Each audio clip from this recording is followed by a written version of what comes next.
अस्सलाम वालेकुम, welcome to Ayesha Shahid channel. आज मैं बना रही हूँ मटन चाप कढ़ाई। बहुत ही मज़ेदार रेसिपी है ये, ज़रूर ट्राई कीजिएगा और मेरे चैनल को सब्सक्राइब करना और वीडियो को लाइक करना मत भूलिएगा। तो चलें हम बनाते हैं आज की रेसिपी मटन चाप कढ़ाई। ये बहुत ही सिंपल और मज़ेदार कढ़ाई होती है, तो उसके इंग्रेडिएंट नोट कर लीजिए। बकरे की चापें लिए मैंने यहाँ पे हाफ kg, जो कि होती हैं 500 ग्राम्स। आज एक दरमियानी प्याज लिए, उसको मैंने ब्राउन कर लिया है। अगर आपके पास फ्राई अनियंस हो तो आप हाफ कप ले लीजिएगा। मसाले में मैंने लिया है यहाँ पे धनिया जीरा भुना हुआ 1 टेबल स्पून। 5 है मेरे पास साबुत लाल मिर्चें, जो कि मैंने भून ली हैं हल्का सा, तो ये क्रिस्पी सी हो गई हैं और तोड़ लेंगे हम इसको फिर। और यहाँ पे है मेरे पास कुटा हुआ गरम मसाला 1 टीस्पून। आप गरम मसाला पाउडर 1 टीस्पून ले सकती हैं। कूटा मैंने इसलिए क्योंकि फ्रेश गरम मसाले की खुशबू बहुत अच्छी आती है। अच्छा, तो यहाँ पे है मेरे पास 1 पाव टमाटर, 3 दरमियाने, जिसको मैंने चॉप कर लिए हैं। और आधा पाव है मेरे पास दही, जिसको थोड़ा सा पानी डाल के मैंने फेंट लिया है ताकि मैं इसके में ब्राउन अनियन को ग्राइंड कर सकूं। और 1 टेबल स्पून लिया है मैंने अदरक लहसुन का पेस्ट। हाफ टी स्पून है मेरे पास हल्दी। हाफ टी स्पून है मेरे पास लाल मिर्च पाउडर। 1 टीस्पून है सॉल्ट। हाफ टी स्पून है ब्लैक पेपर। और यहाँ पर है जिंजर के थोड़े से स्लाइस गार्निश करने के लिए। और 5 लिए मैंने हरी मिर्ची, 1 लिए है लेमन, जिसका जूस मैं इसमें डालूंगी, ऑप्शनल है लेमन जूस। और थोड़ा सा हरा धनिया गार्निश के लिए। तो चलें, और पहले रेसिपी स्टार्ट करने से पहले हम ये जो दही और ब्राउन प्याज को ग्राइंड कर लेते हैं, एक अच्छा सा पेस्ट बना लेते हैं।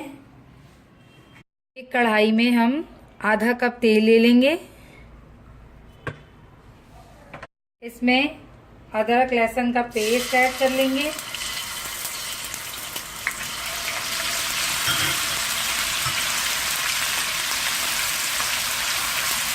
हल्का सा इसको फ्राई करेंगे।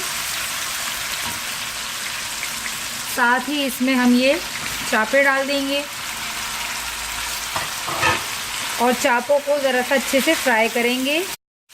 अदरक लहसुन के पेस्ट में जब आप गोश्त को फ्राई करते हैं तो गोश्त की जो अपनी स्मेल होती है वो ख़त्म हो जाती है और बहुत ही इसमें अच्छी सौंधी सी खुशबू आने लगती है।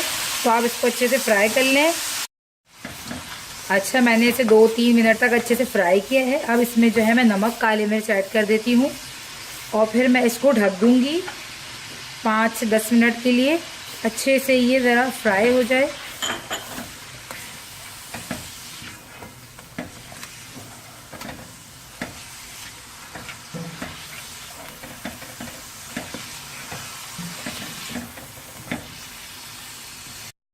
पाँच मिनट जो है मैंने इसको हल्की आंच पे ढक दिया था फ्राई होने के लिए।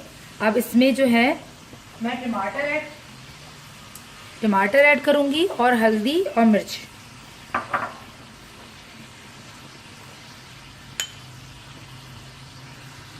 और इसे अब मैं रख दूंगी जब तक कि ये टमाटर अच्छे से सॉफ्ट हो जाएंगे और थोड़ी और ये जो हमारे चॉप्स हैं ये भी अच्छे से गल जाएंगी,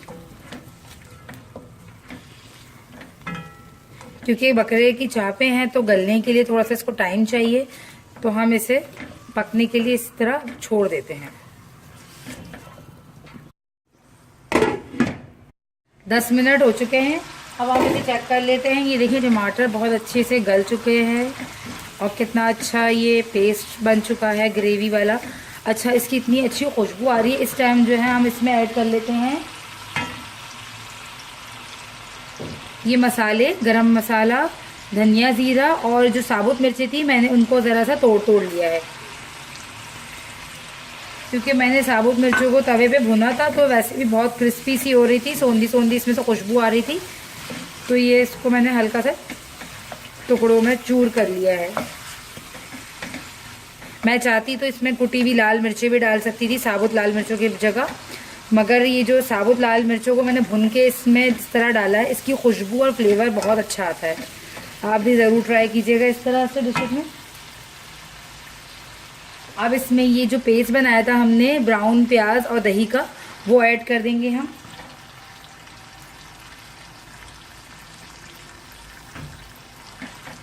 और अब इन तमाम चीज़ों को मिक्स कर 10 मिनट के लिए हल्की आंच में और छोड़ देंगे, ताकि ये अच्छे से गल जाए और अच्छे से ये भुन जाए। अगर आपको ये थोड़ा सा थिक लगे कि गलने में प्रॉब्लम होगी, तो इसमें आधा कप पानी ऐड कर लें, ताकि जो है मटन अच्छे से गल सके इसमें और हमारा मसाला जले ना।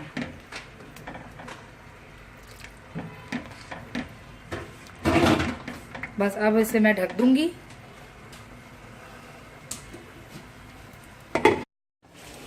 चाप कढ़ाई जो है देखें तैयार हो चुकी है, सारा मसाला अच्छे से भुन चुका है और तेल ऊपर आ गया है। बस अब हमने इसको हरी मिर्ची और हरा धनिया डालकर 2 मिनट चलाएंगे और फिर हम इसको बंद कर देंगे। चूल्हा बंद कर देना है हमें। और अब हम इसमें लगा रहे हैं ये स्मोक। एक छोटी कटोरी में कोयला रखें, उस पर हल्का सा ऑयल और इसको ऐसे। मटन चाप कढ़ाई को मैंने प्लेटर में सर्व कर दिया है। आज की रेसिपी मटन चाप कढ़ाई तैयार है बिल्कुल। इसको तंदूर के साथ, नान के साथ सर्व कीजिए। और मेरी चैनल को सब्सक्राइब करना और मेरी वीडियो को लाइक करना मत भूलिएगा। तो मिलते हैं अगली रेसिपी में, जब तक के लिए अल्लाह हाफिज।